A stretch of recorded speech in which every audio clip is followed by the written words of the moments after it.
do they foresee moving on from him quickly? A lot of questions about the quarterback situation in Detroit. Meanwhile, the Vegas Raiders make the next pick.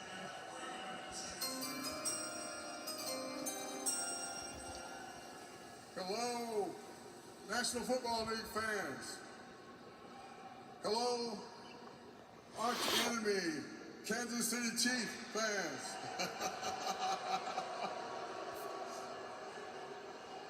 Congratulations on your Super Bowl victory.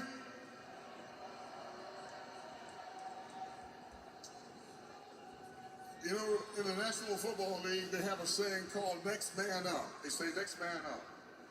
And so I'm here representing the great and late Willie Brown, one of our great players, Hall of Famer. And Willie's tradition was to always remind all of you, each and every person out there and those watching on TV, to remember what's coming up in the next week or so.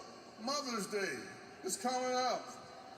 Willie Brown took great pride in encouraging all National Football League fans and all our television audiences to remember your mom. Remember your mom. With the 70th pick in the 2023 NFL Draft, the Las Vegas Raiders select Byron Young, defensive tackle, Alabama.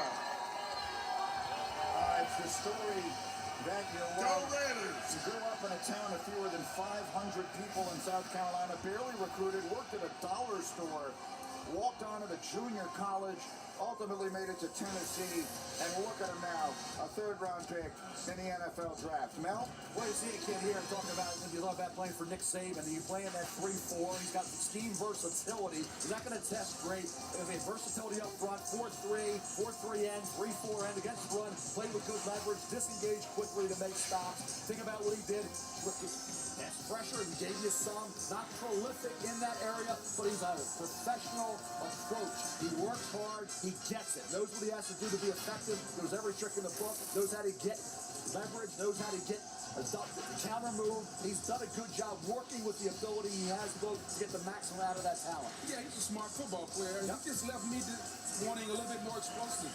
Where was the explosive step going to be? Everything seemed too methodical. In order to play this game at the next level, you have to be such. White clean. Give us baseball at its best. Phillies, Astros. It's the World Series rematch on Sunday Night Baseball.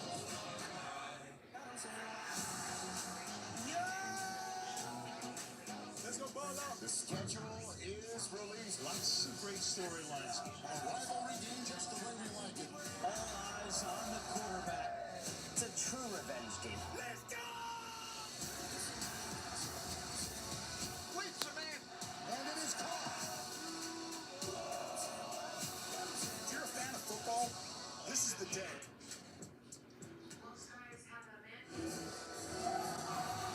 We're back in Kansas City. 3 picks remain. Mel Kiper, who are the best players remaining? Well, I think we have a Northwestern player at the top of this list, Greeny. That's Adetomiwa Adebare, who's more of a free technique. We talked about the versatility, the great workout, but it didn't always match up with performance on the field.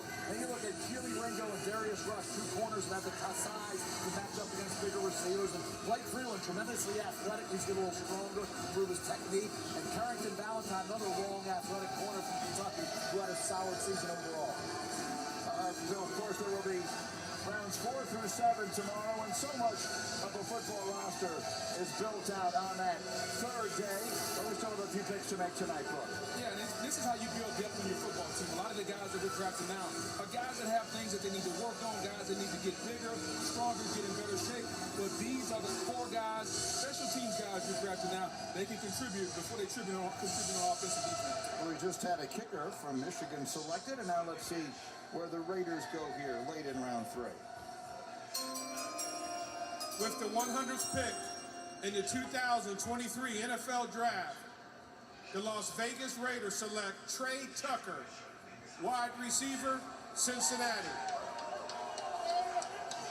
The Raiders building together a new offense with their new quarterback, Jimmy Garoppolo. Actually thought Tre Tucker's teammate Tyler Scott may go ahead of him and become a third-round pick. Instead, it's Tre Tucker. Why? Because of his return ability. He was one of the top return men in this draft. 5'9", 182-pounder. He can beat you down the field, has big playability both as a receiver and as a return man. Obviously lacks the catch radius that you want, but against UCF this year, 10 catches for 110 yards, had 7 catches for 105 against MAC opponent Miami of Ohio, 5 for 92 against Indiana. But the return skills, I think, is what gets your attention. The return game and the ability to beat the cornerback down the field for a big play gives Tucker the advantage. Surprised me a little bit that he went ahead, like I say, of his teammate Tyler Scott. Those guys who can threaten the middle of the field like him, who are position versatile, or I should just say utilization versatile, meaning he can run routes, he can also just get the ball in his hands on jet sweeps, end arounds. I mean, that's something that Josh McDaniels is going to want to do. But you're right. I thought his teammate would go before him too, Mel. That's why I was shocked to hear his name get called. But I know Josh McDaniels will have a plan for